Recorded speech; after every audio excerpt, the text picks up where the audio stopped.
Welcome to church today. My name is Chris, one of the pastors here. Welcome to everybody in person and online as well.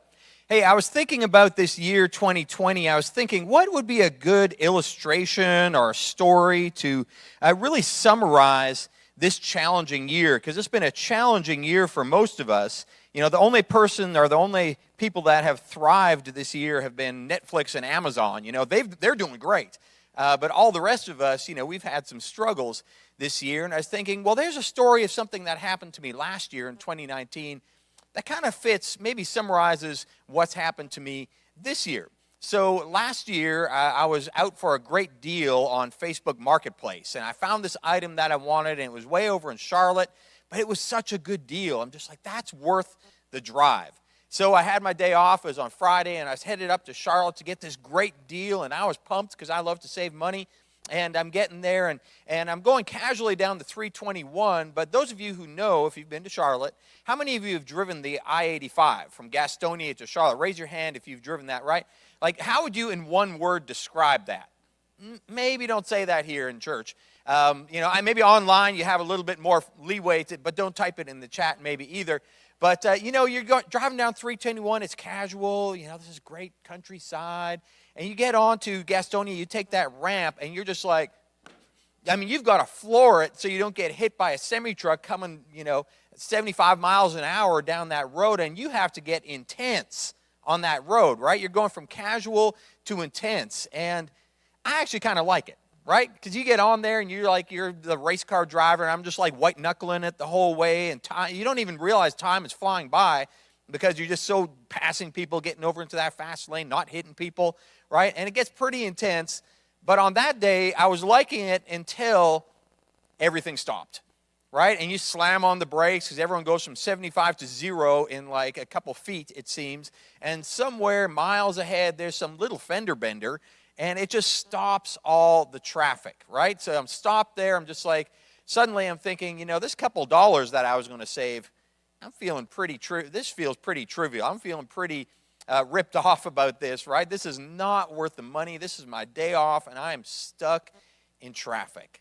But you have Google Maps, right? And Google Maps gives you an alternative route suggested.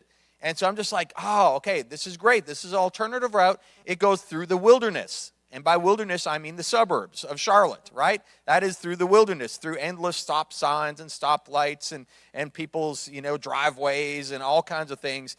Now, there's two different kinds of people in this world. There are the people who will stay on the same route because they know it, even though it's slow, but they're on what they know. And there are the people who will take the alternative route suggested.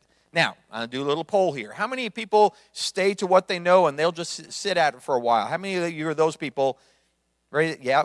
Okay. How many of the people like, I'm going as soon as I can, taking that exit, I'm taking the alternative route? It's about the same as first service. About a quarter of you say, I'm staying with what I know. 3/4 of you, I'm just taking the alternative route and I'm going into the wilderness. Well, I did both. I sat there forever, and then I took the alternative route. And by then I was mad. I was just like, oh, this is not worth it.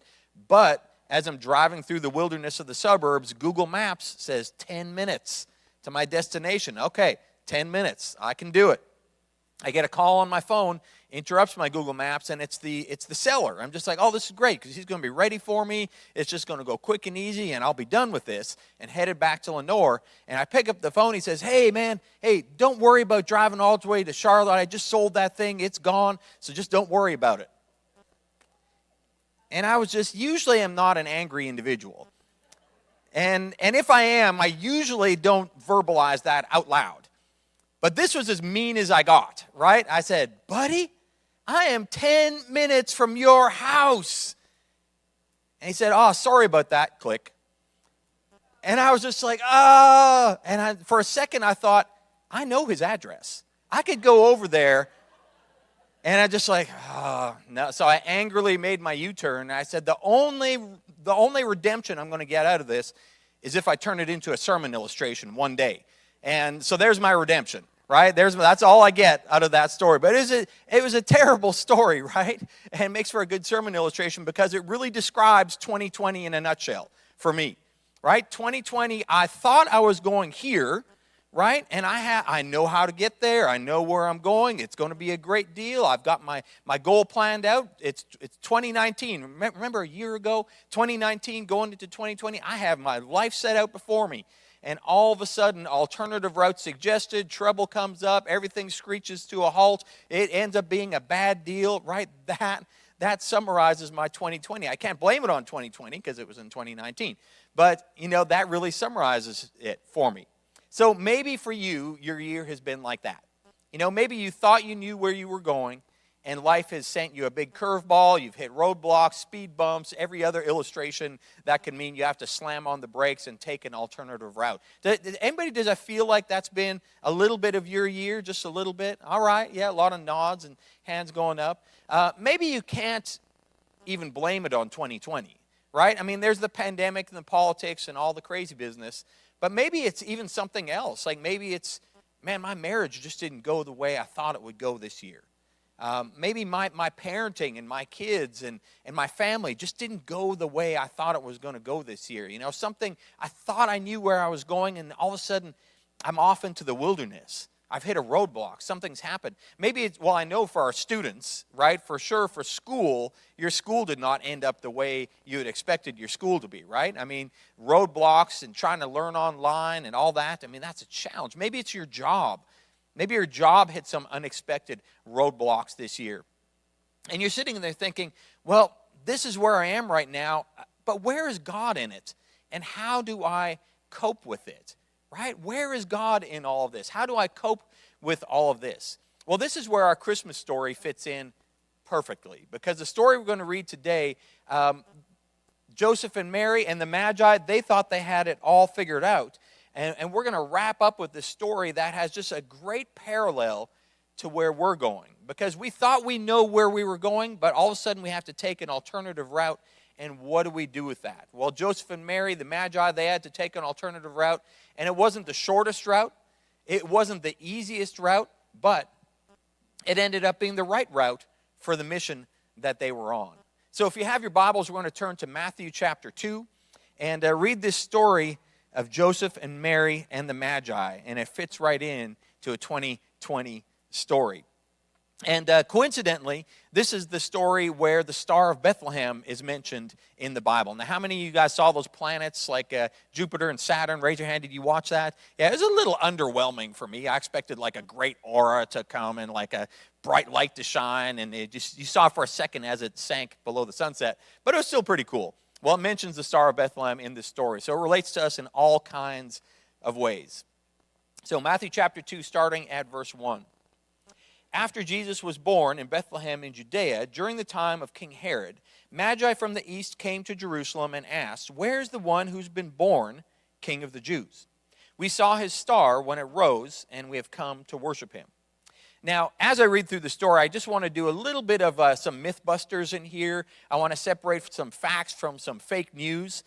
Because the Magi, there's all kinds of fake news about the Magi, right? You've heard that song, "We Three Kings from Orient Are." How many of you heard that song?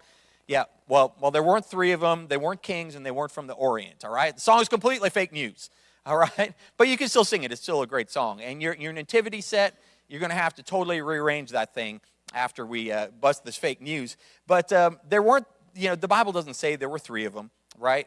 There were three gifts. That's where we get that three thing. But in reality, there were probably a whole entourage of Magi from Persia, not from the Orient, and they weren't kings. They were Magi, which is the Greek word for wise men. So they were wise men, and there was probably a whole group of them. They probably had their security team with them. They probably had their servants. And there's probably more than three of the rich, smart guys riding along. And they weren't probably on camels either. So sorry for your nativity scene there. They were probably on Persian horses. That makes a lot more sense. The Bible never says camels. But the reason they were coming is because they were coming to see the one who was born king. Not the one who eventually would become king, but the one who was already king, the one who was born king. So they traveled all the way to find the one born king. It goes on in verse 3. When King Herod heard this, he was disturbed, and all of Jerusalem with him. And he called together all the people's chief priests and the teachers of the law, and he asked them where the Messiah was to be born. "In Bethlehem, in Judea," they replied, "for this is what the prophet has written. But you, Bethlehem, in the land of Judah, by no means are least among the rulers of Judah, for out of you will come a ruler who will shepherd my people Israel." Well, again, like in this birth of Jesus, there are so many prophecies that are fulfilled. It is absolutely amazing. You know, as these prophets were writing these things down thousands of years ago, it must not have made any sense. They were just writing these random things down. Well, the Messiah is going to be from Egypt. No, he'll be from Bethlehem. No, he'll be from Nazareth. Well, as the story of Jesus unfolds, it all ends up being true in the most amazing way. So the prophecies fulfilled in this story are, for me, again, just proof of the Bible's authenticity. It goes on. It says, "Then Herod called the Magi secretly and found out from them the exact time the star had appeared. And he sent them to Bethlehem and said, 'Go and search carefully for the child, and as soon as you find him, report it to me, so that I too may go worship him.'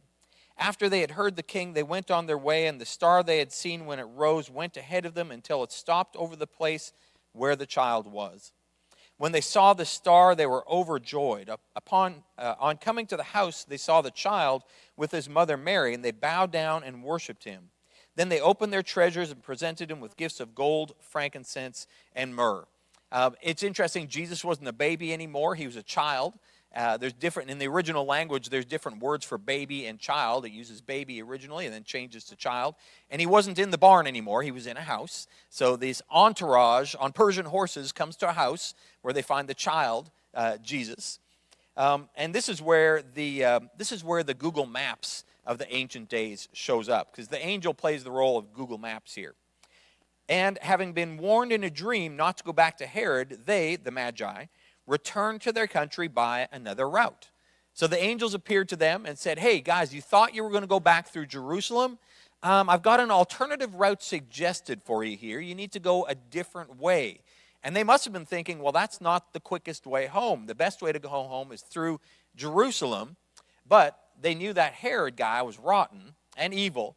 And so they said, let's just not go through Jerusalem. We don't want to go hang out with this Herod guy. We're going to avoid him. That's probably in everybody's best interests. So they take an alternative route, a longer route, not the easier route. They go back home.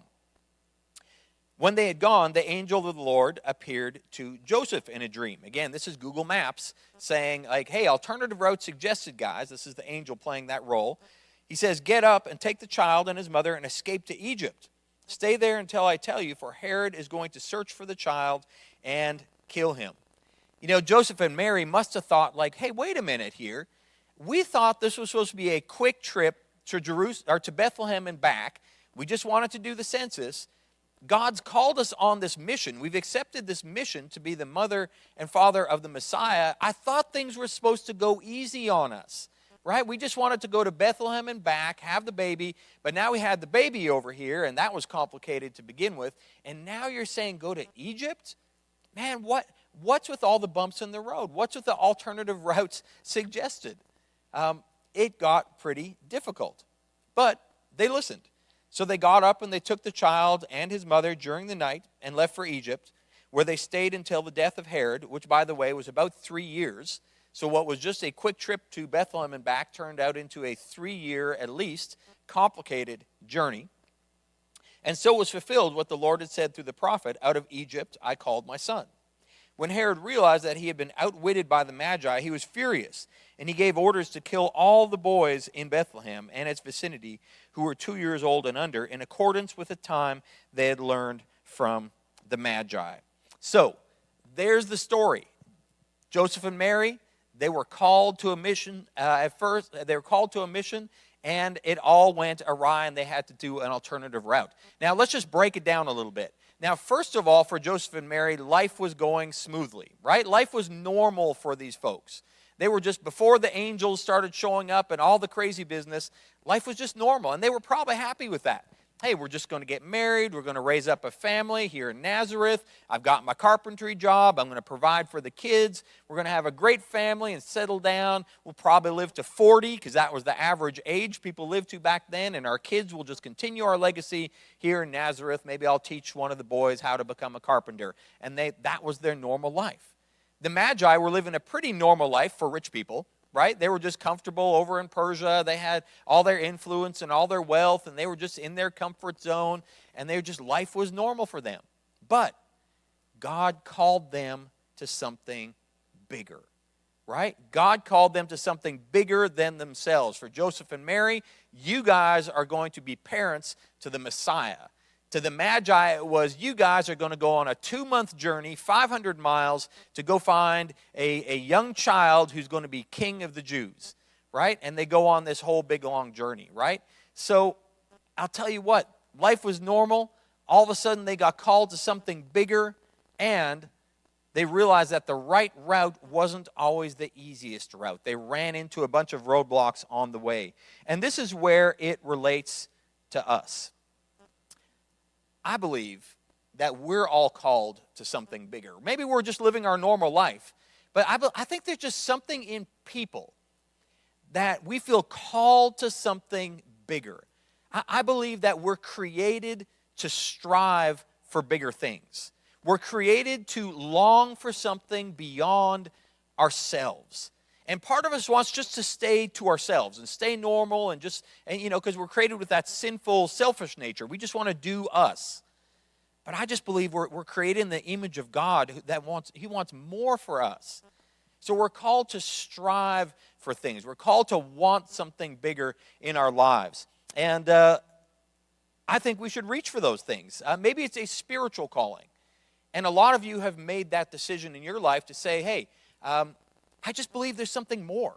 I believe in a God. I believe in a creator. I believe that I'm meant for something. I believe that I have a purpose and I have meaning. And a lot of you have taken that step to follow Jesus. And that's a step into something bigger. That's a spiritual calling. Maybe some of you are on the fence, right? Maybe some of you online, you're on the fence. You were just scrolling by on Facebook and you found the service, or maybe someone told you to watch, or someone told you it's great music, I'm going to check it out. Maybe you're here, you're on the fence, but you're here and you're listening, right? I believe God's called you to something bigger. And you're just like, okay, do I take that big step or not? Maybe you're a little bit on the fence right now, but we're all called, we all have a spiritual calling.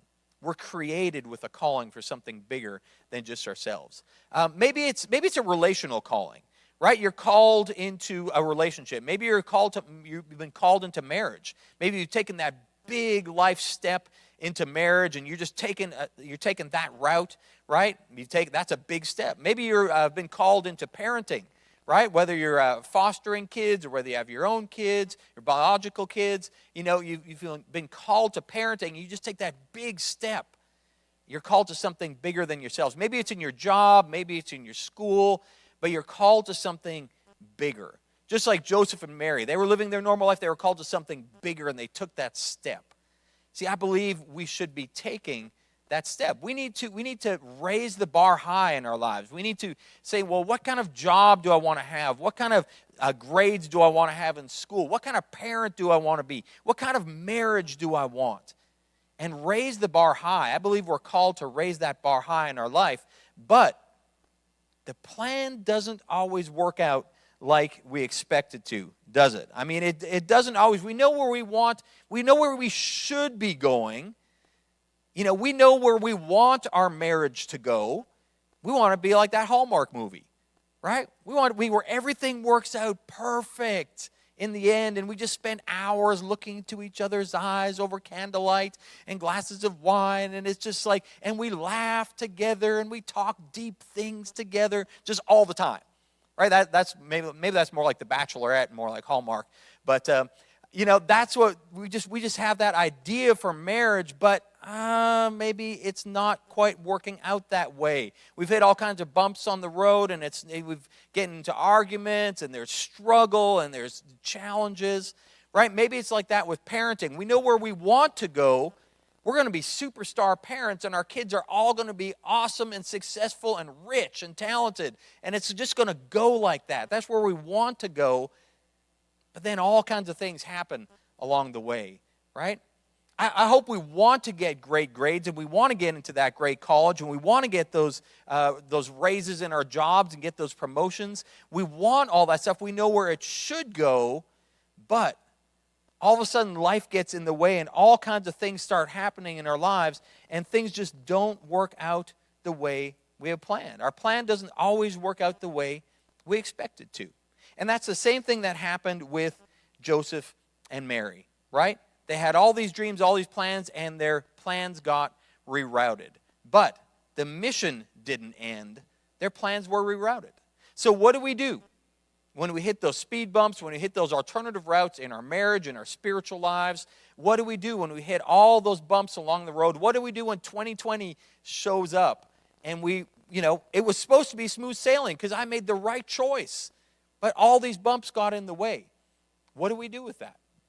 Well, we're going to tackle that a little bit, looking at those lives. I believe there's kind of two different routes here. There's the route that we have to take, and there's the route that we choose to take.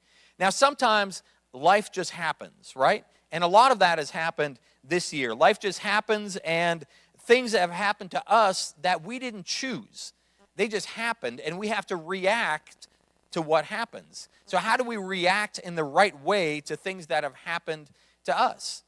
Number one, I want to say this. Be encouraged. Be encouraged because you're in good company. You're in good company. Joseph and Mary, they thought, man, we're accepting the call of God. He's just going to make it easy for us. It wasn't easy. But they accepted the call and stayed on the mission anyway, even though they had to go way around and end up in Egypt for 3 years and avoid and flee for their lives and that kind of thing. Be encouraged because you're in good company. You're in good company. All the folks in the Bible, there is rarely a story of someone who is called to a mission and that mission was just smooth sailing, right? In our marriages, in our financial lives, in our school, in our spiritual lives, we're called to a great mission, but we're going to get so many struggles along the way and challenges along the way. You're in good company. Be encouraged. You're in good company, and don't give up. Don't give up.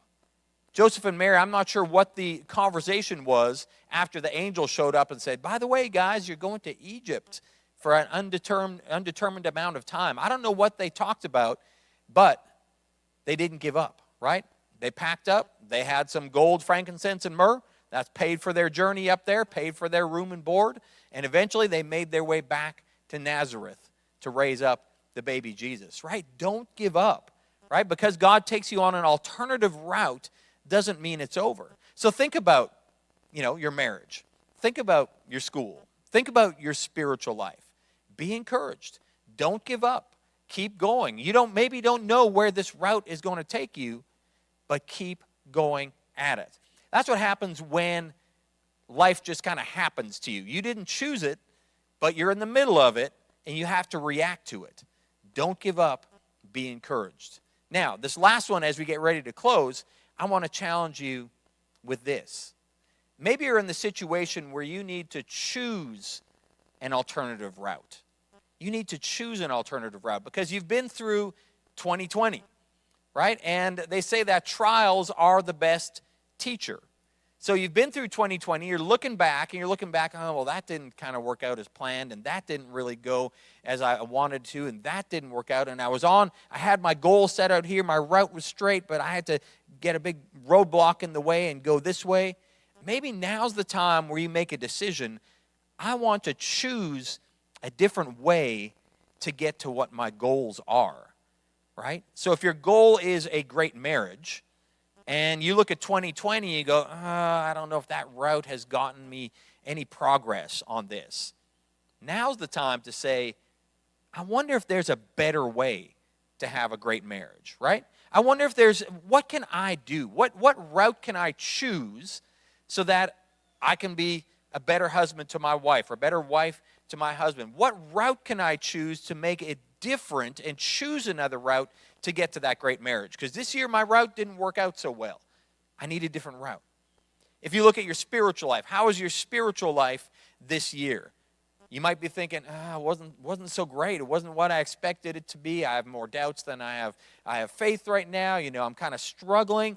Now's the time to say, I'm going to choose a different route to a strong faith. What route can I take? What can I do to get my faith stronger? What can I do to experience God more and to know God in a deeper way? What can I do to step forward? I hope when you think of that spiritual life and what you're going to choose in this year ahead, what route you're going to choose, I hope that water life has a big part to play in that. Because that's our goal, right?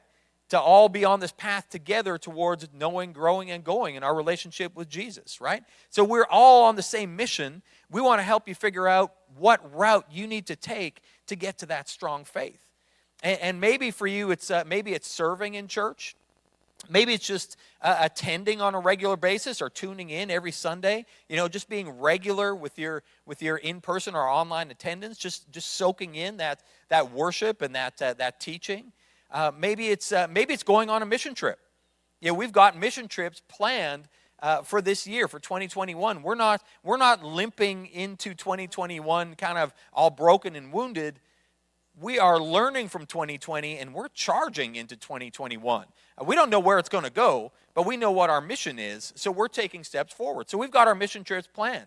We're going to Philadelphia with the students in July, with the high school students. It's going to be an awesome trip. There's actually COVID insurance for this trip, right? So it's with YouthWorks, which is an incredibly trusted name with mission trips. So it's going to be great. Philadelphia with the high school students. We're going to Costa Rica in June for anybody who wants to join us, and it's going to be a great trip, partnering up with Rice and Beans Ministry, which we've done before, and Pure International on the coast of Costa Rica. So we're going to be in two different places doing different things.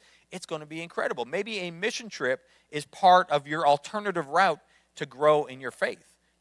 You can sign up for that already. So regardless, wherever your faith is headed, I hope Water Life is there for the journey on that. I hope you make us part of your alternative plan to grow your faith in 2021. Maybe it's your parenting, right? Maybe you're parenting, you look back to 2020 and go, oh, that was a struggle that last year. What do I want to do this year ahead? What kind of route do I want to choose to be the best parent for my kids? First of all, you are the right parent for your kids. I mean, you are the exact parent your kids need. But how are you going to get there, right? What do you need to change? What do you need to choose? What route do you need to take? With your finances, with your schooling, right? Whatever it is, I want you to choose a better route in 2021. Because last year has been a challenge. Challenges bring wisdom, right? Trials bring teaching. So what can we learn from last year to choose a better path in the year ahead? Now, I don't want to belittle the fact that some of us have had an incredibly challenging 2020. I mean, it has been challenging for some more than for others. So it's one thing to say, hey, we're just going to learn from that and move on and be better. It's challenging. For me, I've had a bunch of challenges, but I'll tell you, in this last week has been one of the toughest things because we lost one of our members this last week. We lost Helen Curtis. And Helen was a regular at Water Life Church. And man, I'll tell you, she brought life every time she showed up in those doors. And to lose her is such a challenge, right? But I have to decide, okay, so what am I going to do with that? What's the best way to honor Miss Helen's legacy? And I think the best way to honor Miss Helen is to be inspired by the spirit she had and have a little bit of that Helen Curtis in me as I head into 2021. And I know how Helen would come in these doors and would be on mission and would ask to serve and would have a smile on her face. And I want to be like that going into 2021, right? I want to take that incredible inspiration and take that with me moving forward. So I know for me, for 2021, part of my path will have that Helen Curtis spirit, right?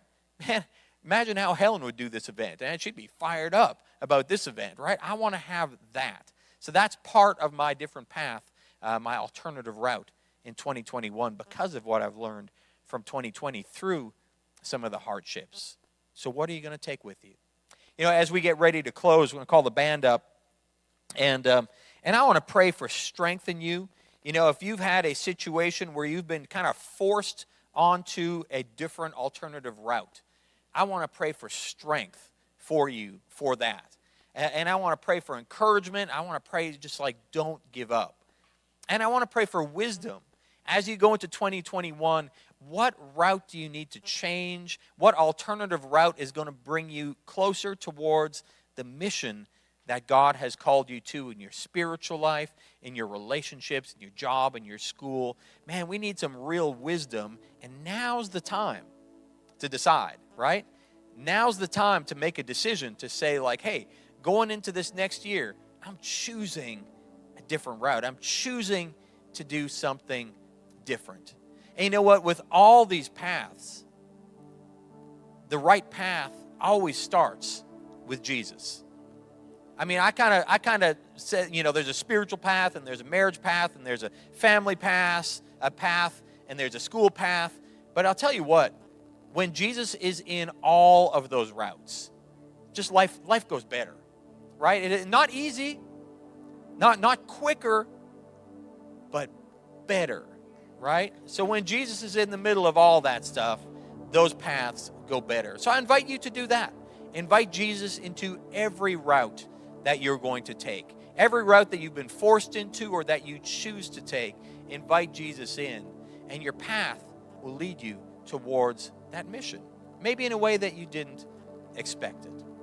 So we're going to pray, and then we're going to sing this awesome song, Go Tell It on the Mountain. And this song, I hope, brings on the spirit of 2021. We're not going to limp into 2021 broken and wounded and just kind of sliding in. We want to just jump into 2021 with some new routes, some hope, some enthusiasm, and we're going to share the good news of Jesus. Let's pray. God, thank you so much that your word, the Bible, the people in this Bible, I mean, they're just real.